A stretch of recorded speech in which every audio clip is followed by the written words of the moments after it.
You know, sometimes we forget what we worth. And sometimes we lose sight of who we meant to be. And then sometimes we settle for chiffon when we could have velvet. Every day of my life I thank God for my pastor. He instilled in me my self-esteem. I'm not a bastard. Disaster is rampant in this world, but I got laughter. Yeah, I got laughter today and never after. Granny smiling on me in her mansion in the chapter. Coming after this one, I hope God don't tell me back up. In college I used to act up. Black woman I couldn't pass up. Lindsay was backing that ass up. CC was backing that ass up. I was out getting so plastered. Residual checks that I cashed out. After I sent something home to my mama, so rock on that couch where I passed out. Woke up one suit with no sock on. Thank you, Lord, with no Snapchat. But believe she see me on Facebook and she asked me what my class at. Cause I'm supposed to be Huey. I'm supposed to be Malcolm. I'm supposed to be Martin. But I ain't living that outcome. I'm supposed to be Langston Hughes. I'm supposed to be Garvey. But all I'm rapping is party. Yeah, all I'm rapping is party. To bar me. Sometimes a Negro gotta give a upgrade to his conscience. Establishing his family name instead of Justice Johnson. Do he wanna graduate to greatness or be common? Do he wanna sharpen mental weapons or disarm them? Do he wanna run as a Barack up over Clinton? Do he wanna elevate his block or keep on lynching? Do he wanna put them bullets down and pick up ballots? Stacey Abrams supposed to be in Georgia's governor palace. Remember Pastor told me I ain't gotta stay in Egypt. The sun will always shine on us lest we make him eclipse. I don't know if Kanye will ever come back. It's like they got him programmed in this MAGA hat. The truth be told, we know every day yays call up in this race maze. When they go, we pray. We got our vibranium and we don't need our cranium. Investing with them zany drugs, we building our black mania. Yeah. Building this black mania. Yeah. We building this black mania. Yeah. Build it up. Me and you, we build it up. Yeah. My mama loves the moon. My wifey love Wakanda. It's time for us to move, but we'll be our own designers. In winter we got velvet, in summer we got silky. We took out all that hatred, now sing it if you feel me. My mama loves the moon, my wifey love Wakanda. It's time for us to move, but we'll be our own designers. In winter we got velvet, in summer we got silky. We took out all that hatred, now sing it if you feel me. My mama loves the moon, my wifey love Wakanda. It's time for us to move, but we'll be our own designers. In winter we got velvet, in summer we got silky. We took out all that hatred, now sing it if you feel me. My mama loves the moon, wifey love Wakanda. It's time for us to move, but we'll be our own designer. In winter we got velvet, in summer we got silky. Took out all that hatred, sing it if you feel me. Yeah. And that's velvet. Take the best of where you from. Take the best of what you got. You apply it to the best of what you going to, baby. That's smooth. That's velvet. You wish you could sing? This is really why I didn't mix her, because I have to move these one by one. Oh my God, so loud still. Welcome! I have to yell this way to the Amira Show. I'm your bitch, Amira. Ashanti, close your mouth. You was looking crazy at me. Because I was real confused. You was screaming and shit. Because the mic picks it up. You know, the rule, when you say P words and the mic picks it up, puff, puff, puff. It's the same when you talk loud. You got to turn to the side. Maybe. Right, because I don't know. We out here at Virtue the Venue. The song you just heard was single Velvet. It's not a single anymore, it's now a part of an album, but Velvet by LEMAJ album just dropped last Friday. Who do I have in the station with me? You already got me. Ashanti was talking. Ashanti, tell them who they are. Who you are. Hi, I'm Shanti. You can find me on Instagram, Shanti.way. I'm going to be hosting my first burlesque show on October 4th, so get with it or get lost. Get lost? You mean like on the way to your show? Maybe. All right. Also, don't you co-host for a podcast? I do. I co-host on Film Drip. We record every other Wednesday. Between like 7 or 9, you can find it anytime on our Instagram. It's film.drip. Right. Okay. And then who else did we got back here with us tonight? Guest of the hour. Oh man, thank y'all. It's LEMAJ, LEMAJ. You can find me everywhere. It's a pleasure to be here. You know what I'm saying? Supporting each other. We all we got and all of that. So I appreciate it. You know, camera time and all of that. Microphone time. You know. Where can we see you next? Where you gonna see me next? Yeah. Man, you know that is an excellent question. I don't know. I don't know for certain. In the physical realm, in the digital realm, you can see me on Apple Music, that's right. Spotify, Tidal, Deezer, all of that. LimeWire even. Why not? Why not? Why not? Right. Comatose. So you heard that was in a minute. Thank you for introducing yourselves. We actually need to take a really quick break to handle some stuff. So we will be right back. Don't go no motherfucking way. I'm going to play some chill hop for y'all. Go ahead and chill out before you start getting drunk as fuck. I mean, isn't that the progression? You chilling and then you start taking shots. You like, let's go out, bitch. Go ahead and start doing that. We'll be right back with y'all.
too. Echo is so crazy.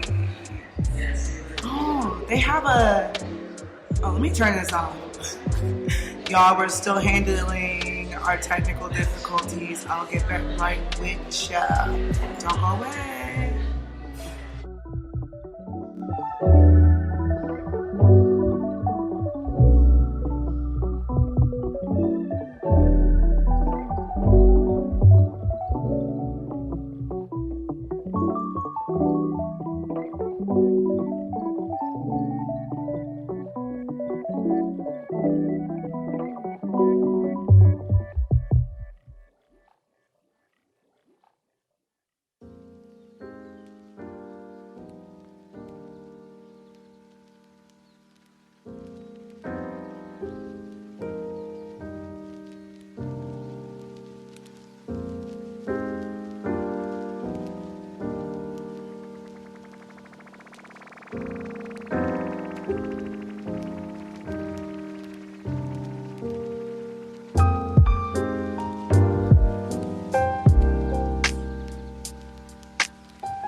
Much better. Much better. Can you hear? Yeah. Okay, cool. I'm gonna shoot it back. Okay, perfect.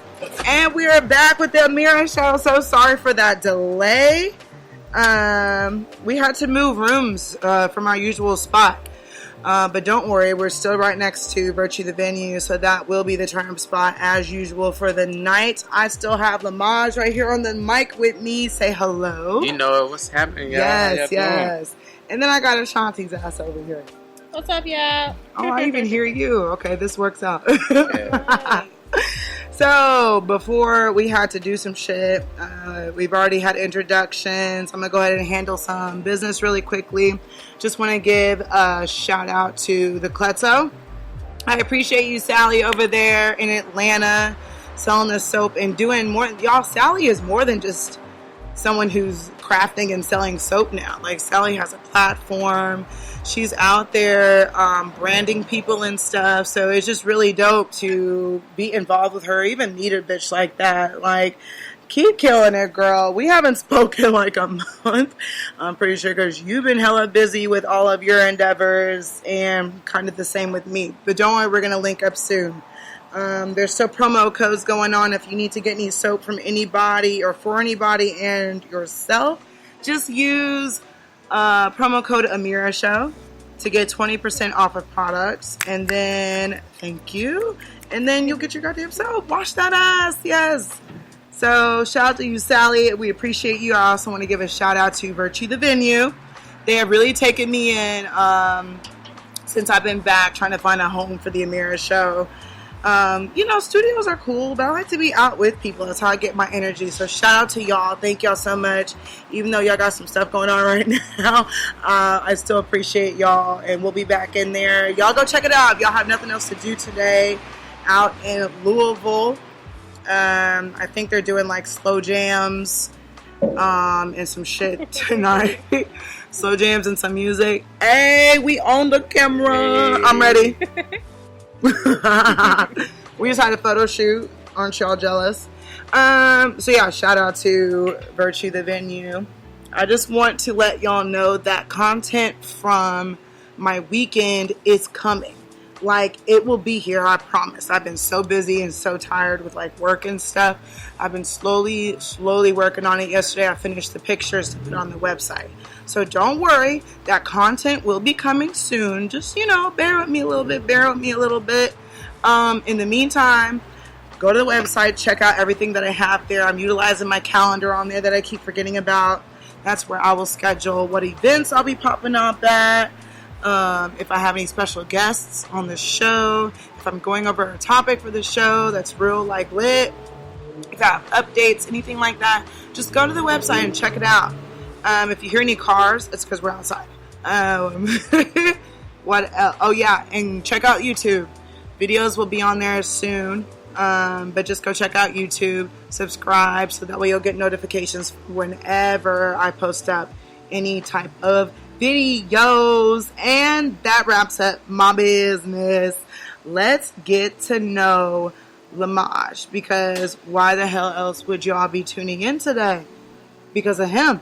So, first of all, I just want to give you snaps. If we had alcohol, we would take shots. Anything to congratulate you on dropping your second album. Well, I know the first one was an EP, but it don't matter. Yeah. You dropped some music. For sure, and I'm so excited. If y'all didn't go cop it yet, go cop it. You dropped it Friday at midnight. Yeah. So you're behind now. So get with the wave. Come on now. Please believe. So congrats for that. I really like to see when people... they doing it. Because, we're in a world where they're like, do it. And they're like, wait, not like that. Chill out.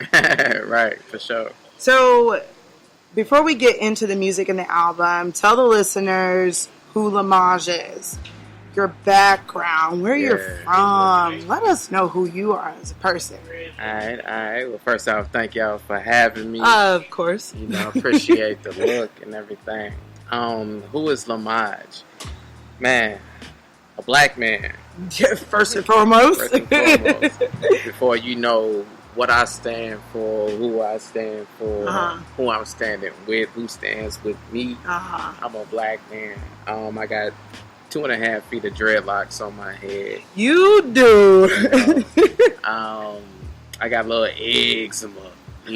I'm a real deal black man, right? I got this chestnut almond complexion going on, get ashy sometimes. I'm a black man, right? But no, serious. I love that all matters. People identify with that, right? That's true. That's real. I love music. I love being a creator. I acknowledge my creator, in Christ and everything. And I love my black woman. And my black people. And that's just a very specific person I'm talking about when I say my black woman. Yes. Let's not get it twisted. Right? That's not a general concept. Not at all. Not it's at a all. relationship. So put your phones down, ladies. Right. Put your phones all the way down. Calm down. She's 5'1" from Arkansas with some beautiful bow legs. Praise God. Hallelujah. College educated. Acquired some college debt. Yes. I have a real job. I'm not, one of those artists putting on the front of it and like that, But aren't most of us? hey. Some people be fronting out here, but, it's some people that's out here keeping it real. You know what I'm saying? And I love making music. I love being a creator. I'm, in the middle of a script, for a film adaptation. Busy bee, okay. Yeah, I love being productive. I am a mama's boy. I am from Louisville, Kentucky. Hey. Unapologetically. I love Grippos with a big red.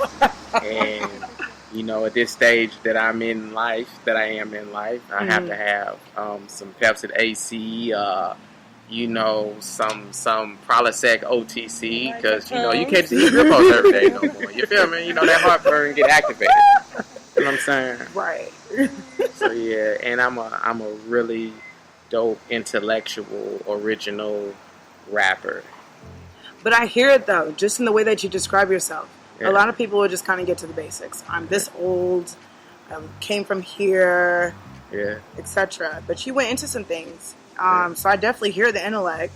And I definitely hear how you intertwine that with your music. So that was really dope. I appreciate that. Straight up. A lot of people get to the, well, I'm from here. What else do you want to know? Right. You really described you, which is uniquely you, and at the same time, the black population around here. Yeah. Maybe even in general across, the United States. Mm-hmm. So, power to you. I really, I was taken aback by that. I didn't know if you were going to stop, and half me didn't want you to stop. I was like, what else? Yeah. So, that brings us to the music. Yeah. When and why?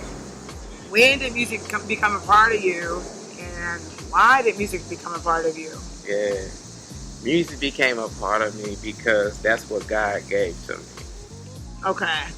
My grandmother my mother's mother has a video of me beatboxing into a microphone. I might be 2 years old. Oh. And I said, what? Boom, boom, boom, boom, microphone. You know what I'm saying? Clear as a bell. Boom, boom, chicka, chicka, chicka, boom, microphone. Right? Did you know, what other words did you know before you knew microphone? Before I knew microphone, I don't know. Dang. That's the first thing I, legit. Mama. You learned that mama and daddy. Food. Yeah. Hungry. Right. Green bean, chicken, microphone. That was my lexicon at 24 months. Uh-huh. I just honestly believe that God gave that to me. My great grandmother, so my mother's grandmother, she was a funeral singer. Okay. And her only 2 occupations in life, she did day work, which for anybody listening to this, born after 1980, like myself, day work means you were a maid for white people specifically. Right. So she was a day worker and a funeral singer. That was her day. Those were her only 2 jobs she ever had in life. Together, or after she was working for white people and then she went to do that? Yeah. Okay. Yeah. I mean, both at the same time. Both at the same time. Okay, gotcha. And she worked until she lived to be 92. She stopped working at 89. Ooh, you know what I mean? So, sheesh. Yeah, she did a lot. She had a full life. But music is in me, I believe, through her. And her son, my great uncle, he had a car accident when he was 17 or 19 years old, and a pole fell onto his head, and he was overnight kind of autistic, what we would call today autistic. Yeah. And instantly, he could play a bunch of instruments and paint and do photography, he did the neighborhoods, family portraits. After that, and he taught himself how to play the organ and piano. That really turned into a lesson, thank goodness. I mean, all the way. Yeah. My grandmother dabbled on the guitar for a little bit. Okay. After she had my mom. So you were surrounded. Right, yeah, you come from music. Right, you really come from it. Yeah, pretty much. And my other grandmother is a phenomenal singer. And my father, he was he just passed, God bless the dead, but he was a great singer and performer, and he's killing it in heaven right now for sure. Right. He's up there entertaining them. Yeah. My mother's brother actually taught me how to count my bars and count my breaths when I rap. So he taught me because it is structure. on the diaphragm, isn't it? It should be. Because you gotta perform it. Right. You gotta perform it, so you can't just be everything from your vocal cords every night. You'll go hoarse, right? You won't have nothing to give to people. Right, that makes sense. Yeah. People don't realize it's a whole ass preparation and strategy to not just singing in the booth, but performing in front of a crowd. Yeah. I give kudos to Beyonce. That bitch be all over the damn stage, still singing to the top. I'm just I don't know what else. The diaphragm, I don't know. Right. Get that diaphragm together. Exactly. That's a muscle, isn't it? Basically, yeah. How do you even train that? Do you train it or you just go? It gets better as you go. I don't know. The more you use it. Mm-hmm. The more you use it, the better it gets. If you don't use it, you lose it. Yeah. Okay. Neat. All right. So, what's your inspiration when it comes to your music and your style? Who inspires you? Man. On top of that. So, my inspiration is real life. Like I said, I'm a black man. Right. Living in America, I'm not ignorant to the things going on around me that affect me, my family, the kids I'm gonna have someday, the things that my grandmother went through. And so my medium just so happens to be songs at the moment. And okay.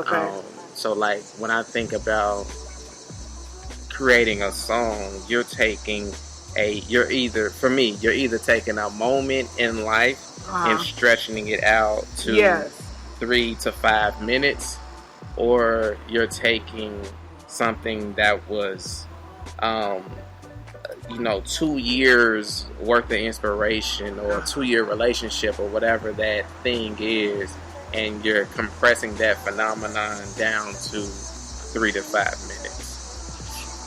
It's challenging. I mean, I do that with videos. Like I collect telecontent like I did for this rugby tournament. And I need to put that hour and a half amount into 3 to 5 minutes. Right, it's hard. So I feel you, but I feel like making visuals give people some kind of reaction, emotion is an art. Just like it is with you trying to explain your upbringing, the circumstances around you and stuff, trying to really give that full impact of this is what I deal with and what I have dealt with and people around me, cramming that into 3 minutes, hoping they get it, know? Right. It's a lot of pressure, actually. I mean, it can be. At the same time, I feel like it's going to impact who it's meant to impact. Right. You know, like it's a reason, like, there's a movie coming out this fall based on a guy in society. He's the only person in the world that knows the Beatles catalog. And he becomes viral and the whole... Right? Yeah, it's like an Indian dude. Exactly. Yeah, it comes out like in November or something. Oh, okay. And he gets like famous, like worldwide, like overnight. Right. Because he's the only person... Yeah. Right, that knows the Beatles. And so like it's like that's you have like in pop culture in America and arguably the world, like there's Michael Jackson, Elvis Presley, and the Beatles. You know what I'm saying? Right, like as far as impact. Yeah. So their stuff is all 30 to 60 years old, but it's still the music. Right. You know what I'm saying? It's still relevant to people today. Man. So that's how I feel I'm gonna be soon. Right. That's how you will be. Yeah. I'll be there watching. Yeah. I got you. So let's talk about this album. The way I wanted to go about this, a lot of people's albums these days have like 30 plus songs on it. Yours has 7. So it gives us a chance to go and talk about each song. Because I listened to it and I have a couple of thoughts and many questions about songs and etc. And I took notes to even keep myself. That's dope. That's you. That's dope. So before we jump right into the album, I just want to put out there, I came in when you asked me to critique Blessings from Benediction, which came out last year, 2018, and I really liked it. I thought it was really playful. You have a way with, you're serious as hell, but you're witty with it. And I catch that with many of the lines that you use. I even had to pull up some lyrics, like with iTunes. You know, you can pull up lyrics too. Right. So, like I said, I came in on Benediction, but I heard you mention earlier to Ashanti that you actually had music before that. So when did you actually start putting out music? You know, March 19th, 2009, maybe 2010. Oh, okay. I want to say. So you have shit out there. Yeah, it was. That was like my first, like, I'm putting out like a mixtape type situation with DJ Slick, so it was like a big deal. here in Kentucky, and that project was called Booed Up, and it was about the rise, life, and demise of a relationship. A single romantic relationship. Yeah. And it's really, I actually listened to it like 6 months ago, and it's really interesting listening to some of those stories about some of those people back then. Right. And at that moment in time, I was coming into my adulthood as a person. Mm-hmm. And so I stopped putting out music after that because I was like, people know me for certain songs. Right, okay. That I'm no longer that person. You're as not a that man anymore. Right. A lot of people tend to forget that we grow up. Yeah. So whatever content, whatever you saw me doing there, yeah, I promise that ain't me now. Yeah. Like at that time in life, like I was opening up for God Bless the Dead, Mac Miller, J. Cole, LMFAO, and Wiz Khalifa. You know what I mean? So like that's kind of like you think about 2009 opening for people. Yeah. Oh, you know what I mean? Me and a cat I was rapping with at the time, we were like a duo. Right. Okay. And so my music was changing. Yeah. From what I wanted to make versus what I had been making, and started getting a little notoriety for, out of word of mouth. And so, like you think about those artists I just named, like LMFAO was like shot. It was very much a vibe then to just kind of put out. I mean, just whatever was trending. Yeah. You know what I'm saying? And at that time, it was very much like a big college phase, I feel like, for music. Yeah, basically. It really was. I remember that shit. I was graduating. Right. So it's like, I'm about to be on something else. Done with that. Yeah. I'm maturing just as my music is maturing. Mm-hmm. How do people take that? Because I know some people respect that and like many people don't. Like that gives them a problem. Man, it's a couple of promoters was like, come on, man, like, like people want to see you, whatever. Some people that like really, really follow me and followed me back then were like, come on, bro, when the next thing coming down, hit me on Facebook or whatever back then. And I just be like, man, like I'm just cooking some stuff up right now. Like I'm experimenting with some stuff, Right. As you should be able to. People tend to forget that, like, regardless what's mainstream music, I mean, it's like painting a picture. Yeah. So you really have to. You don't just like pen to paper. I'm gonna just write a song. Right. Some people might be able to do that, but I mean, it takes time and it's a process. Yeah. So I'm glad people didn't really pressure you to stay back there. Yeah. Like with your old music, because we hear so many stories, people selling out. Or, so I'm really glad that you didn't need to do that or didn't do it. You know what I'm saying? Yeah. And I mean, even like it was some people that was trying to apply a little pressure on me, but like it was songs that I had like a small like focus group of people I trusted that opinion and the taste. Yeah. And so like the whole era of twerk that we in now. Yeah. Like I was on that then. So like the biggest song in like 2009 was probably like Jay-Z and Alicia Keys' New York, right? Oh. And here I come with a twerk song. You know what I'm saying? So people was like, nah, bro, I don't know. You know what I'm saying? So like I just was mentally, like I just was ahead. It was ahead, yeah. But even with that ain't what I wanted to become known for. Right. You know what I mean? So it's like, all right, let me stay on the drawing board for a second. I love the twerk. I love the twerk since I've learned of the twerk. Yeah, everybody love the twerk. So this brings us to Velvet. Yeah. Yay, Velvet. Like I said to y'all, dropped this past Friday at midnight. Go cop it on. I keep saying all platforms. All platforms. All platforms. Yeah. Some people like that. And they're like, wait. No, it's like 4. Like, oh, whoops. So we got Velvet. Yeah. We're going to go down the list starting with Faithfully. Yeah. So what I've got from Faithfully was basically your come up. Yeah. You had that snippet of Taraji when she was giving that speech about her going out to California and etc. So I take the song as you go on your path and you have faith that you're going to end up where you're going to end up regardless of what these people are saying. Yeah. That sound about right? Absolutely. That's what I got. Absolutely, yeah. Ding, ding, ding. I did like, every time I hear that recording of her, when I hear her speech, I get a little jealous. I'm like, fuck. Like $700 back then, like, okay, you could muster with that. Yeah. I went out with $1,000, and that was for nothing. Yeah, inflation. Yeah, times have changed. Oh shit. But was there any influences or anything, any events or anything that had that backed that song, that backed Faithfully, that had you feeling like God to say to the world that this is my grind. I'm treading it faithfully. Like any events or anything? Man, all the events of my life. Everything.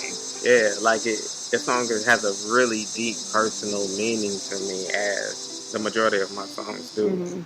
But when I think about Taraji P. Henson not, acquiring her dream, quote unquote, until she's early 30s, right, or late 20s, when Baby Boy came out. Baby Boy came out in 2001, which means they started filming late 99, early 2000, right? And she was unknown.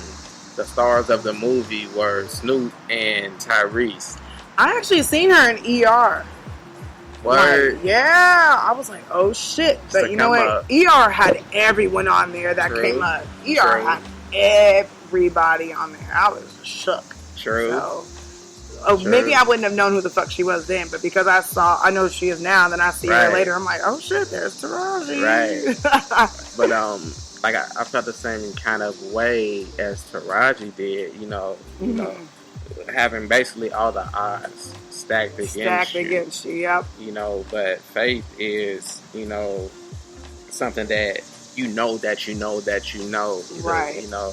And can't nobody tell you nothing else. So I got faith in this, right? The Bible say faith without works is dead. The Bible say all these things about faith, right? And it's the absence of things seen, but what you're hoping for is going to be there in the end. Basically, what faith is. I ain't want to quote it exactly, but my mother had me when I was 16. When she gave birth to me, the umbilical cord wrapped around my throat, so they had to do a C-section. And my mother weighed 90 pounds when she gave birth to me, right? I dropped a bowling ball on myself when I was like a year and a half years old. Oh my goodness, you better persevere. Busted my hand open at Shawnee Park. It's like a backwards S right here. Oh.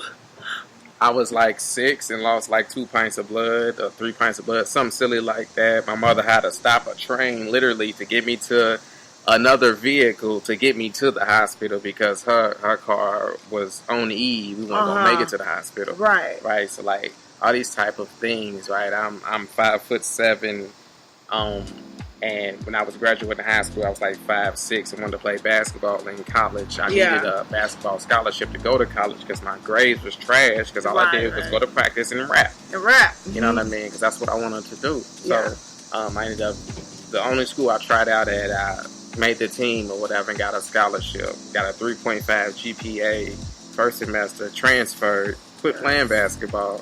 Did well at my next school, which was Western Kentucky University. And then had a bad semester and a bad semester and a bad semester, right? So just had my back against the wall. Now that stuff was self-inflicted, but figuring out how to have faith to get to graduation, right? So then bring in music. Okay, I'm from Louisville. How many famous musicians are there from Louisville? Well, right now, I just know Bryson. There you go. It's Bryson Tiller, right? Nappy Roots, I think. Nappy? What? I think it's Nappy Roots. It's from Louisville. Nappy Roots. For real? Yeah. I had no clue. Static Major. He wrote a lot of Aaliyah's catalog, a lot of Genuine's catalog. He's from here? Yeah, he's from here. God Damn, bless the dead. So much I know. 0. But the point I'm making is it's like not a precedent for me to be successful with the things that I want to do with my life and the calling I feel like God placed on my life. But in spite of that, I know I'm gonna get there. So it's faithfully. So come home from school doing open mics that people that run the open mics is hating on me at, like, purposely put me in spots where ain't nobody gonna see or hear me. So that's why I said, I ain't thinking about your local hype. I'm just trying to get that Oprah life. Right. You know what I'm saying? Not So, Oprah. faithfully. One day you gonna see that I pray for this faithfully. It's the prayers of the righteous availeth much. So proud of you. So, yeah. I appreciate you sharing. Yeah. That's tough. Yeah. You've been through some shit. Yeah. A little bit, yeah. So I actually want to talk about the next 2 songs together. So Goodbye, I just felt was a pure breakup song. Yeah. But then you end it with mentioning Sweatshirt, which Yeah. is the next song. Which Yeah. I'm like, what did y'all make up? So, explain those 2 songs to me. Or maybe I could be wrong. They really actually don't have anything to do with each other. It's just a coincidence. Yeah, it's definitely a coincidence. Oh, okay. I just figured out how to tie them together. In the spirit on the fly as I was making Goodbye. So yeah, Goodbye is it's not about one relationship in particular. It's about me reflecting on, a couple of periods in my life and looking at the common denominators of a few specific toxic relationships. Okay. Where I was giving but not receiving nearly as much as I was giving out. Oh, okay. And thinking about how that ideal person, that idea of a person, if that were one relationship, how she would feel after she's scrolling on social media and seeing, my fiance with a ring that she could have had. Exactly. Right. Yeah. You was petty with that line with the Pocahontas wigs. Yeah. That was real petty. That caught me off guard. I was like, you said what? Yeah. But I feel it is the truth. Yeah. So what about Sweatshirt? And who's the feature in Sweatshirt? Sweatshirt. So first off, the feature in Sweatshirt is my bae. Yes. So Shanti took a guess, and I was like, well, I'm gonna ask. I was like, yeah, it's her. Yeah, that's that bae. She is amazing. Follow her on social media. Yes, plug her, shout her out. Follow her on YouTube, Vae Nicole, VAYMECOLLE. And she belong to me now. Now, Sweatshirt. fellas, put your phones up. You can't get them. You can't have them. 'Cause I do got these hands. And I could be the middleweight championship. I believe of the world. that. Middleweight, most definitely. Straight up. So yeah, Sweatshirt. The original Sweatshirt I made in 2012. Oh, it's an original. The original version. Okay. Yeah. So what made the album was versions 3 and versions 4. Okay. So what inspired the song initially was I wasn't in a relationship when I wrote the original versions. Uh-huh. I was heavy on Tumblr then at that time. Right. And Tumblr was dope. Shout out to Tumblr. Right. I was heavy on Tumblr like 2009 to 2013, something like that. And I used to follow this dope blog called Black Fashion. And it was like, you know what I'm talking about? Right? That was hard, right? And I was like, man, I need to go to Howard or something, right? Yeah. Just catch a vibe and put on Wale or something. But, at that time, like, vintage stuff was coming back in. Which I love. Yeah. It took the pressure off of dressing. Right. It was like Goodwill really, like, before they clowned you for wearing Goodwill shit, now they was like, I'm going to Goodwill. I don't know about you. I'm about to make some shorts today. Right. Real talk. Make a whole outfit for exactly. $12. But that was the original inspiration for it. Was just like throwing on something from the Goodwill. And just being undeniably dope. And being handsome and having a woman like, okay, yeah, we catching eyes. Like, nah, baby, this was $3. You know what I'm saying? That was the original, inspiration behind it. So Okay. going forward a few years later, like I tinkered with it and tinkered with it. So like that's like one of my babies. And the version that y'all hear on Velvet is, you know, somebody that is definitely in love with one woman, right, opposed to getting attention from multiple women, yeah, and appreciating one woman and the time that he gets with that one woman, right? And then you can literally like hear it switch in the music because it's really two songs in one, right? Yeah. So like I might have picked up on that. I listened to it 3 times. Yeah. So like it starts off, baby girl, your sexiness ain't cloned. One of one, warm as the sun, so affectionate with poems. Hold my face as I embrace your waist. You know, so it's like I'm telling you in a text message, like I'm thinking about you. You know what I mean? And it gets a little bit more intimate, right? Yes, it does. I ain't gonna spoil the lyrics, so I can remember the lyrics. Switch to part 2 of the song, and it's like, man, I think you're gonna be my wife. You know what I'm saying? You cook for me. I got some tacos in the microwave. Yeah. Hallelujah, soft shell, yes. You know what I'm saying? Right. But so it's the antithesis to goodbye. You know, so hello was like sweatshirt is like the hello to a beautiful, loving relationship. Right. Okay. So it was. It might have been a coincidence, but not really. Yeah. Maybe just the way I took it. Okay. I got it backwards. Yeah. So, thank you for explaining our songs or the songs thus far. Yeah. Dope album. Again, y'all should go get it on all platforms. Velvet by LEMAJ. Yeah. Next couple of songs. So, I know with Go, you mentioned or you had a news clip in the beginning about Philando Castro. Mm-hmm. It's not Castro. Am I pronouncing it? Castillo. Thank you so much. It's right here in my notes. Sure, just looked at it.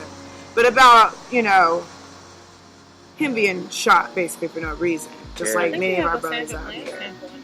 True. What did you say? A Sandra Bland sample. That's what I thought I heard. Mm-hmm. That is the case that actually fucked me up. Mm-hmm. I didn't know how real it was out in these streets until her mugshot was her fucking corpse. Mm-hmm. I threw up. I had a bad morning. I threw up when I found. I was living in Atlanta when I was keeping up with that story. I was in Sterling. That's what did it for me. Motherfucker. Bad leg, minding your own business. Kill me. I cried, but like I had to tell my mama. That was just ridiculous. So I go and how do I pronounce the next song? The next song, Amistad. Okay. I felt, or I heard they were kind of about similar things. The tragedies happening around us, most specifically what's happening in our black community. Yeah. The only question I had about Go is like, where are you trying to go to? Yeah. Is that you trying to run away? Yeah. A couple people ask me that. So they're like, where are you going? Yeah. So first of all, to want to go somewhere, you have to be conscious and aware of where you are currently. True. Right. So that gives you reasoning behind why you want to go, right? Exactly. Yep. So go starts off like I'm saying like all of these things to let you know that I'm stressed out at the beginning of both verses. And it's like, you know, I say stress is on 100 and I got hypertension. Now, hypertension kills black people every day. Every day. Right? Basically just being stressed out. Right. You know, I say, see it in my face. I ain't the type to mention. Meaning, you ain't gotta ask me what's wrong. You can tell something's wrong, but I ain't gonna talk to you about it because that's what, as brothers, that's what we do a lot of times. We ain't gonna talk about it until you cry a little bit. Right. Even then, it may take 10 minutes and some Hennessy, right?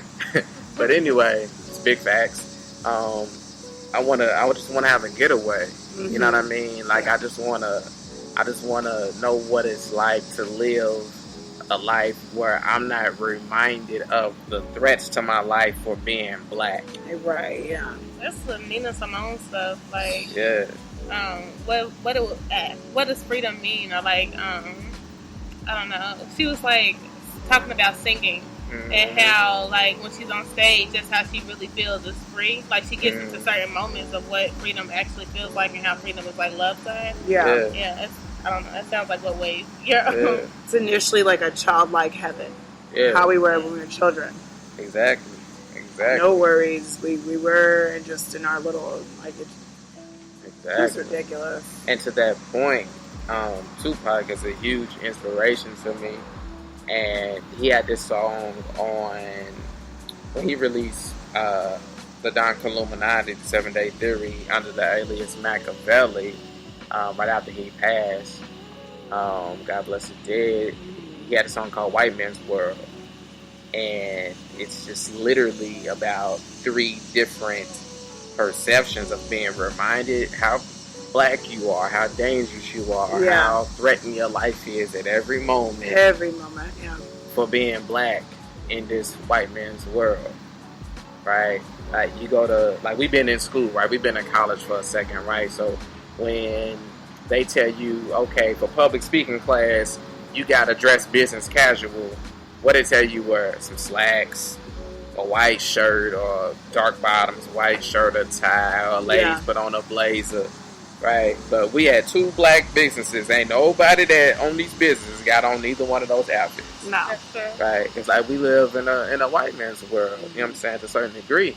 So it's like, with gold, I'm just saying, like, bro, like, I just want to go to my world. You know what I'm saying? Where I can be free. I ain't got to be reminded of these atrocities against my life. Which makes sense, yeah. Yeah. Hell to the no. I respect that. I appreciate that. I mean, I'm pretty sure we all of us relate. I often just want to go, you know, we deal with a few more other problems also, like being a black woman and shit like that. Yeah.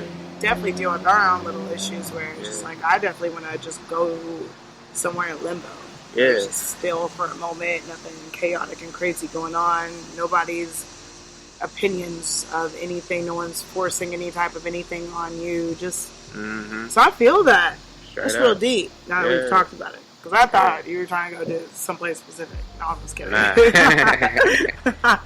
I'm not.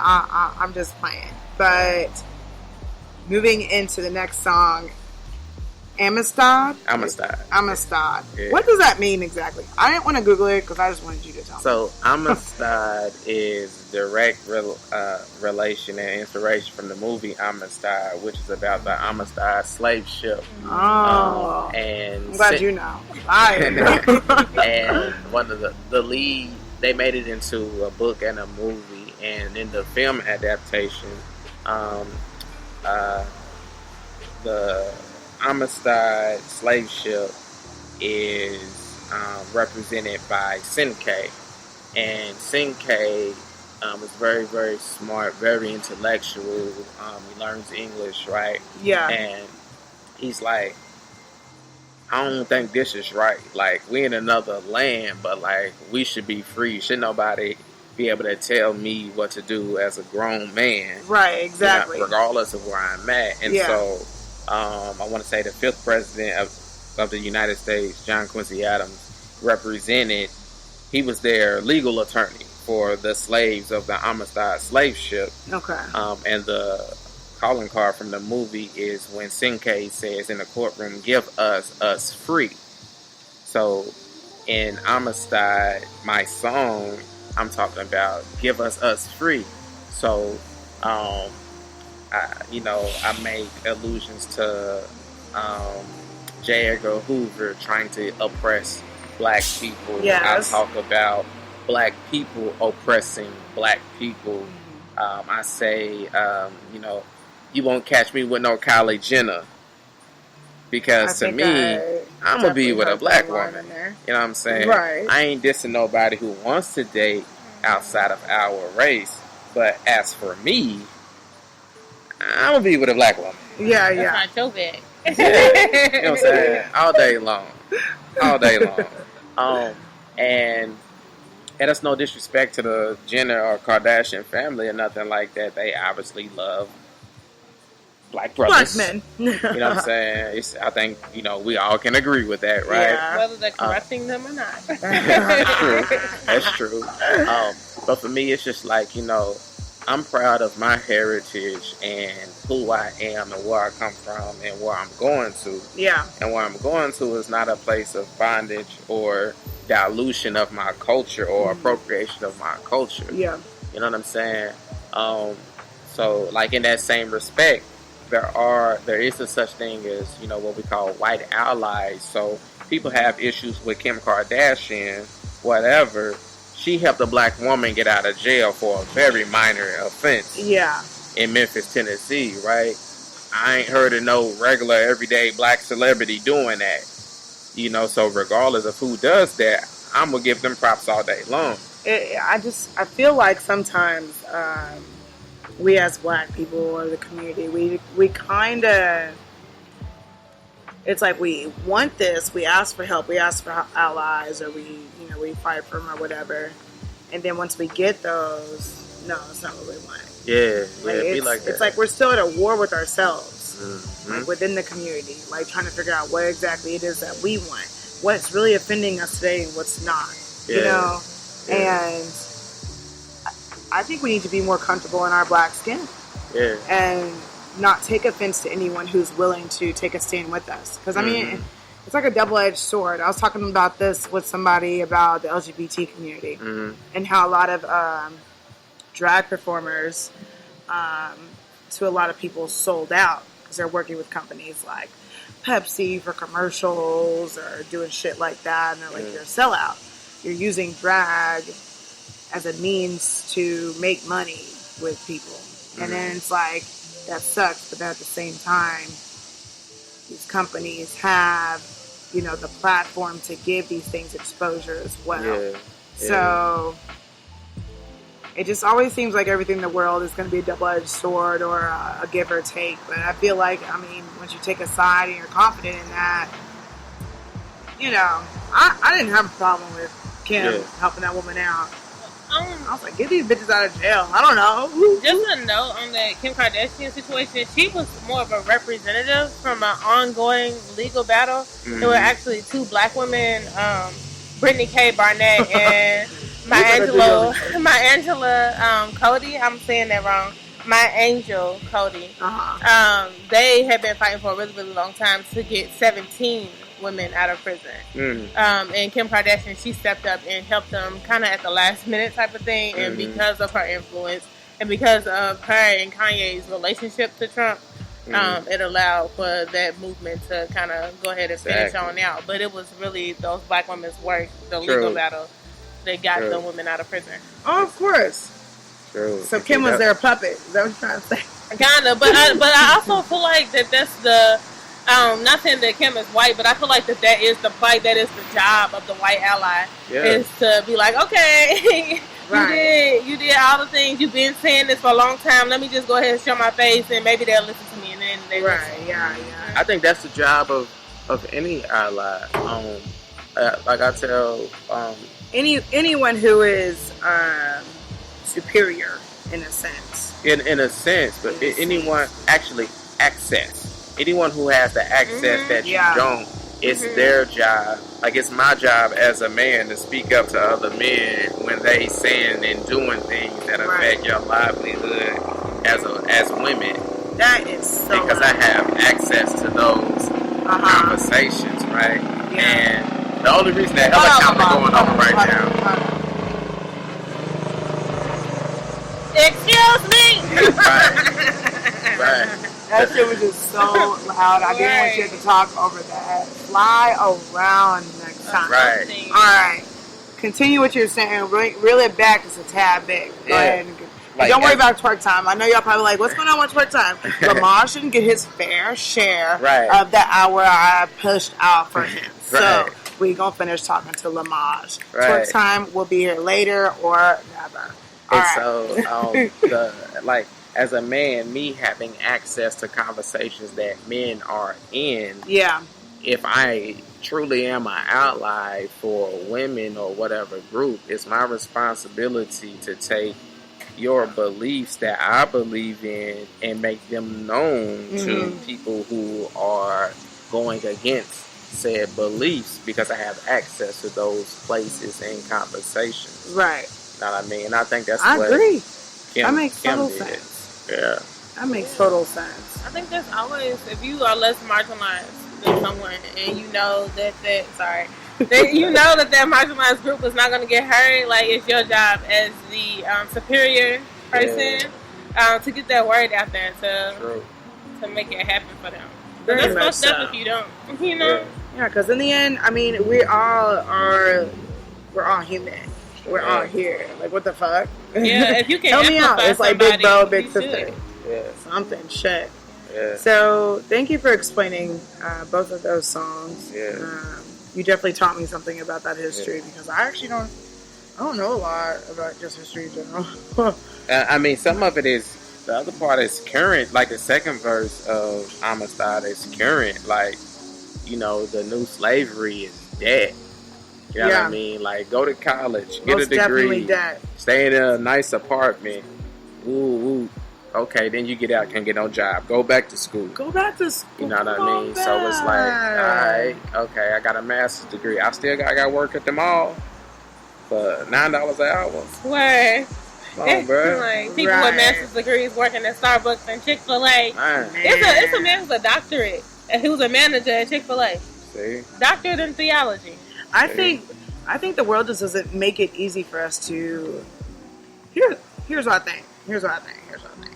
I talked to this woman who she's from overseas, or at least her family is, and what their children do, or what they do overseas after high school, they go and travel. They'll travel to like Egypt or India or something like that, and learn about themselves. Like, they learn more about what they're interested in. They grow locks, get tatted up. Like, they just kind of go live life for a moment and see the people who they are, who they're going to become. Yeah. And then they go back home and go to college. And by that point, you know exactly what it is that you want to do. It's not really a waste of money, and you're really working on the conjunction of, like, you're really putting together college work and actual experience. You're doing all of this, really applying it, so that way you are 100% super duper valuable to any of these companies out here who are going to hire you, and you're really, you know, pursuing your career. Yeah. But we don't do that. We just leave. It's like, you have to go to college. You got to go to college because I didn't go to college, so go to college. Yeah. You're trying to figure it out throughout college. Like, what the hell? And then, like, I got a degree in sociology because they're just like, fuck. I mean, I don't know what I want to do, but this will at least give me a degree. Yeah. With a minor in fashion, which I didn't. I don't know. And then I came back, but I really only came back as a safe haven because I wasn't ready for the big girl world yet. Yeah. So got my master's in education. Well, I don't want to teach yet. Like, I'm still young. I still want to figure stuff out. So now I'm finding radio, but also working these small-time jobs here and there, you know, and it's just, you don't want to hear anyone's mouth. Like, you got a master's and you're working here, and it's just like, oh, like, you don't, it shouldn't matter. Like, I'm still young, we are still young, and we're still figuring it out. But America just got this pressure on us where it's like, come on. By 26, you need a career, you need to be doing something. I just remember myself, I was like, 26? I was in high school for most of my life. Literally just got done with college 6 years ago. Yeah. This is new to me. Yeah. Like, I have not been on my own that long. I have not. I mean, for those who just know what they're doing out the gate, kudos. Keep it up. But for the rest, like, that shouldn't be pushed on all of us. And that's the shit that we deal with out here. Hell yeah. Which further adds to slavery of debt. Mm-hmm. And they come in for their money, and after 6 months you should have a job, and it just puts so much goddamn pressure on us. Man. So I feel that. Yes, they not. Man, the root of that is, so American is a westernized, you know, society. Yeah. Right? Yeah, capitalism. And even deeper than that is, so in ancient times, to be westernized meant west of Asia, which at the time was like the biggest known continent of the world because nobody had the mathematical skills to measure the mass of Africa, right? And so you think about Greece and Rome and Spain and other smaller parts of Europe that have this thought process of wealth building and lordship and owning stuff, right? For the sake of the individual or the house or the family. Right. Well, in order to do that, you have to become a specialist or a master of a trade. Well, in America today, you know, the last, let's say, 70 years, we feel like, okay, yeah, college. Go to college to learn something, to become a master of something. Like, up until like 1978, you could take 3 classes in something and have a master's degree, and then another 2 classes and have another master's, or another 4 classes and have a doctorate. Yeah. With your dissertation. Now we got all these classes. All these classes. It's a commodity. They want more money. It's a business now. Yeah. But what is the person really learning? Exactly. Like these new doctors that's learning from Google, I don't want them operating on me. Google. Some of them get honorary doctorates, Yo. which I know you give so much to your community. Nah. Doctorate? People damn near die over doctorates. Nah, it's real. You gotta write a whole book to get them from a goddamn dissertation. My mom's trying to work on her doctorate now, and I hear about it all the time. I was like, good thing you're single, Mom, because you married to that thing. Shit. Basically. I cannot. That's what I was saying. Like, you know, you go back, you really know, you learn about yourself, you really learn about what it is, like your purpose. Yeah. You're able to combine schoolwork and actually apply it to other things outside of that. Yeah. Because I know one of the biggest things I dealt with was like, you need this amount of experience. But I got the degree, but you need this experience. Right. Well, how else am I supposed to get the experience unless I'm working with you? Well, you got to work your way up from barista of Starbucks type shit. Right. Just like, are you fucking kidding me? So they don't really give us too many opportunities. That's why I told everyone in grad school, I was like, do internships, because people want fucking experience. And it's like experience that they would have expected you to start during your bachelor's. So shit like that. Yeah. And it's like a setup.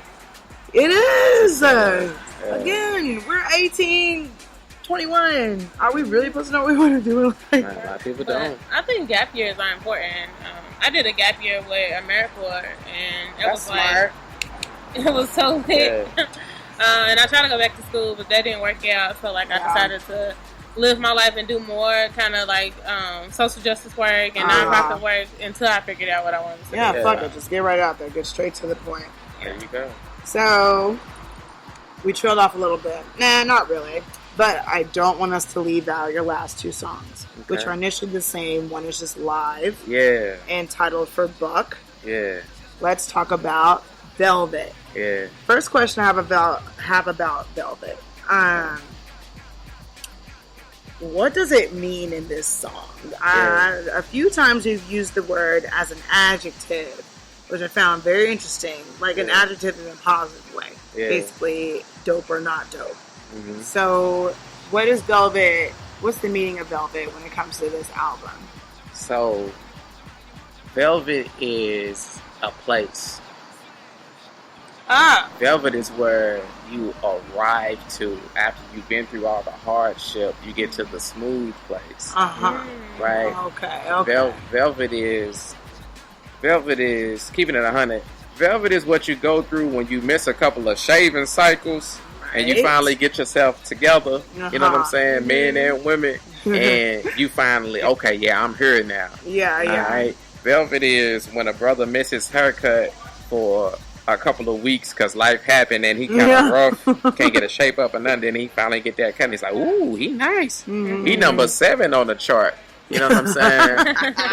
Velvet is when you take the hardest punches from life and you come out like nobody ever hit you. Okay. That's Velvet. So you just smooth. That's very like smooth. Velvet, right? Yeah. And when a moose or some species of deer are developing their horns, they or their points, they go through growing pains because it's literally bones growing out of their head. And the velvet is the small hairs on those bones, literally going from their heads. Yeah. So it is kind of coated in some hair, huh? Yeah. And so, but that hair has to go through weather. So the seasons, hot, cold, snow, rain, all of that. And that's what really smooths that shit out. Yeah, and then they fight each other and it has to get smooth, but it's a process. Yeah. You know what I mean? And the older that they get, the smoother that hair gets. Right. So like with us. Smart. Okay. Yeah. So like with us, the more stuff you go through, the wiser you should be. Right. Unless you're just ignorant. Right. If you're ignorant, it's going to apply to you. Right. But you hear that? If you're ignorant or petty, just kind of don't apply. Yeah, it's on the apply to you. But sorry, Ashanti. I failed a couple classes in school. Girl. You said you failed a couple classes? Yeah, I failed all kinds of classes in school. Yeah. But I ain't failed them twice. Right. I learned my first time. Yeah, exactly. That's all it takes is one time. You know what I'm saying? So yeah, that's what Velvet is. It's a place, getting to that place in life where everything is smooth. And so in the actual song, I talk about how, you know, my elders, my grandmother, and my pastor spoke life into me when I was younger. And I heard it, but I didn't necessarily receive it until I had to reflect one day and, you know, somebody held me accountable. Like, nigga, you ain't bossing up on who you supposed to be. You supposed to be Martin. You supposed to be Huey P. Newton. You supposed to be the next Malcolm. You supposed to be the next Langston Hughes. Nigga, I see you drunk on Facebook. What is this? What is that? You know what I mean? So it's like, I'm really like, I was praying one night, my second sophomore year in college, and I literally saw, like, my, you know, the people I just mentioned, I literally saw them, like, looking down from heaven, like, shaking their head. Oh no! And, like, I just felt ashamed, like, bro, like, I'm really, like, messing up, like, I just can't do it. Yeah, man, like, I cannot do it. They were killed because they were trying to progress black life in the world and in America, and I'm in school and blowing residual checks on Ciroc and flunking. Right. You know what I'm saying? So I was like, okay, like that, like I'm about to boss up. I understand. Yeah. So yeah. That's Velvet. That's Velvet. That's some real shit. And my ancestors proud of me. Type of shit. Yeah, for real. At all times. For real. So, I'm just blown away. I think I'm going to start saying that. Like, phrase of the fall. No, my nigga, that's not Velvet. That is not Hey, Velvet. bitch, that outfit is Velvet. No, it really is Velvet. Like, I like that. Right. I respect it. So, the whole album is titled Velvet. Yeah. So is it basically just a progression of your life? Since now we understand what velvet means. Yeah. It's you getting to that. You think you're there yet? Am I there yet? Nah. Because I don't think you can count all your days until all your days are finished. Right. And so, you know, it's like, I feel like I'm just now getting started, you know. I've been through bouts with depression a few times in life before I was grown enough to admit that that's what it was, depression. Yeah. And so that set me back from doing music or using my gift, right? And being in the proper environment to use my gift. So now it's like I'm in the right headspace to do it. I'm in the right space relationally, meaning I have positive influences around me, not toxic influences around me, taking away from my energy to do my art and create my art and be in tune with God to do my art.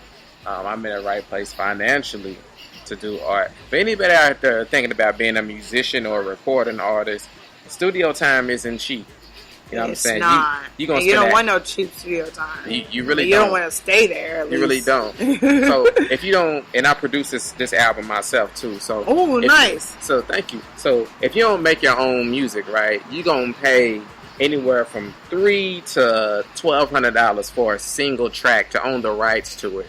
right? Oh, That's just stressed one out. track. I did 7 for this album. That's just one. Some people's doing 22 tracks, right? Yeah, fuck yeah. $300 to $1,200, and then you gotta pay for studio time to record it, and then you gotta pay the engineer to master it, to mix it and master it, Yeah. so it'll sound right from one platform to the next, so iTunes to radio. Right.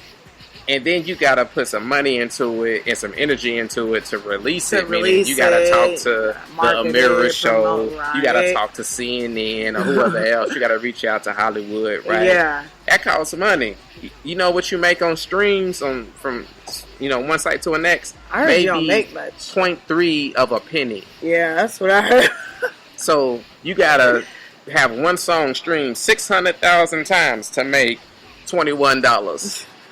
So if you really want to do this, you can't be fronting like you really gotta want to do this and have a mathematical, scientific approach to it to how you gonna sustain yourself, right? So I'm in that place where I can do that, and I'm happy with the result because I'm not focused necessarily on the result. I'm focused on the process. The process, yes. You know, you'll get lost in that result. Be so hard on yourself. Man, hell yeah.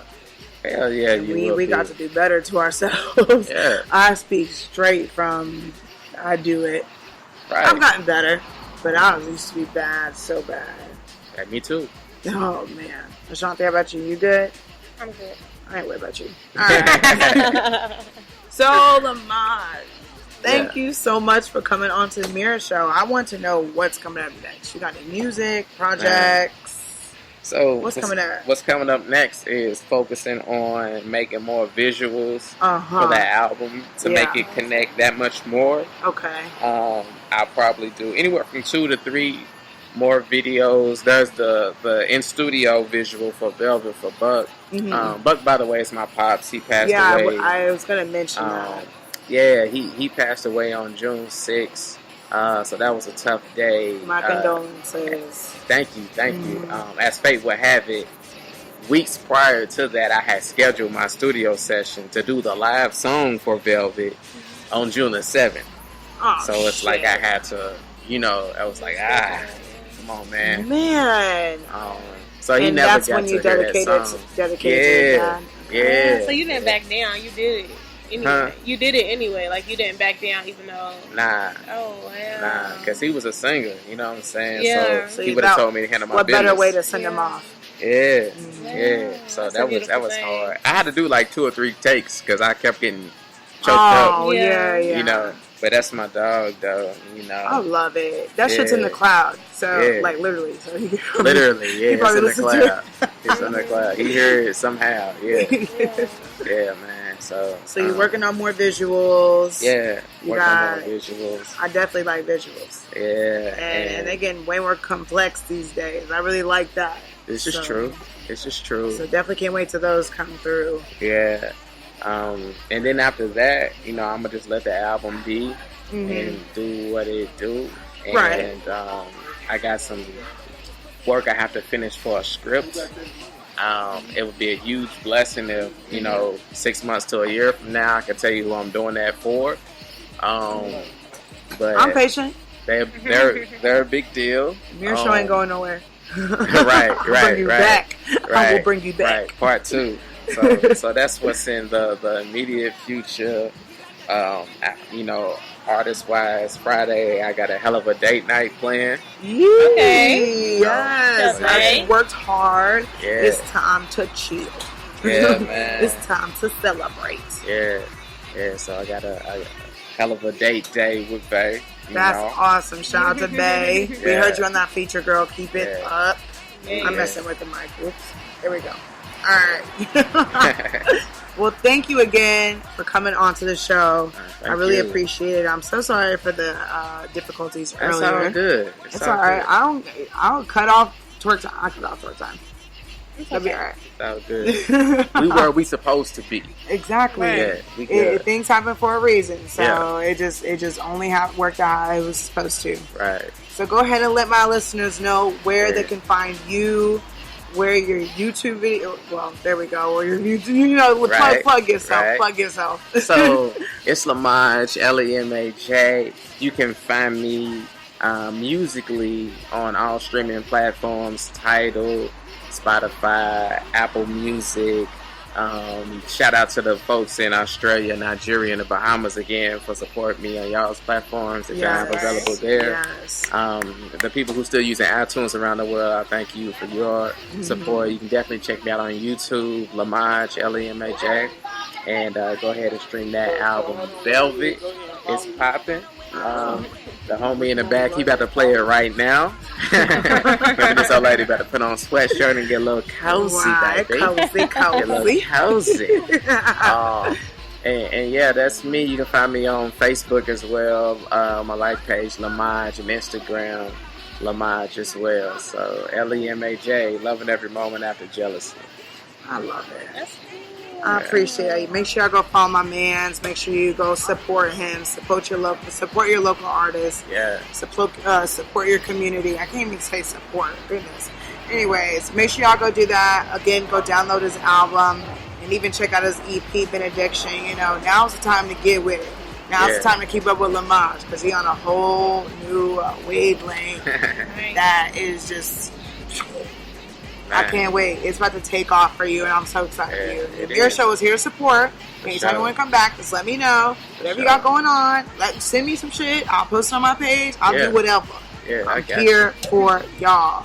I got you. Yes. Yeah. So, that is the conclusion of our motherfucking show, y'all. If you tuned into the Amira Show, I really, really appreciate you so much. Make sure you go follow me on Twitter and Instagram at The One Amira Show, because it's the only one that matters, at The One Amira Show. For sure. Appreciate that. Also, make sure you go check out my website. I love my website so very much. So much. So make sure you go check that out. You're going to find events on there like I mentioned earlier. You're going to find the video, or what's the good parts of this video, because it's dark out here. I don't even know if you can see me anymore. You can just cut that off.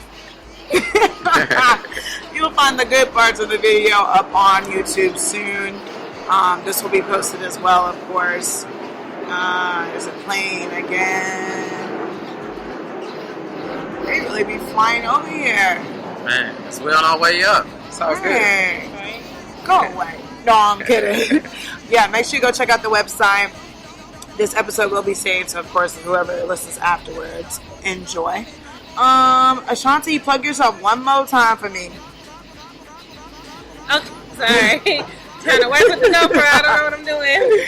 But you can find me at shanti.way. I'm definitely an aspiring model as well. Yes. You can find FemDrip at fem.drip on Instagram.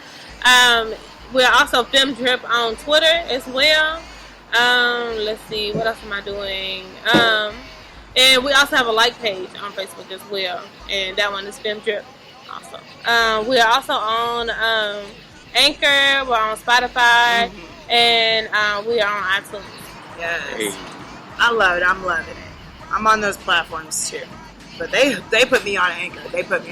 So I appreciate y'all for that shit. Anchor's nice. Anchor is nice. I did manual work for other shit, so Anchor just puts you out there. So what the hell?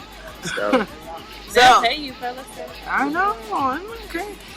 All right, y'all. Thank y'all again for tuning in, and I will catch you next week. Just a heads up, there might be a change in my days again. Don't be mad at me. Please don't be mad at me. But it is what it is. All right, everyone, say bye-bye. Bye-bye. Thank y'all. Bye-bye. I'm not saying anything. You say bye. Peace out. Nigga, 11 walls.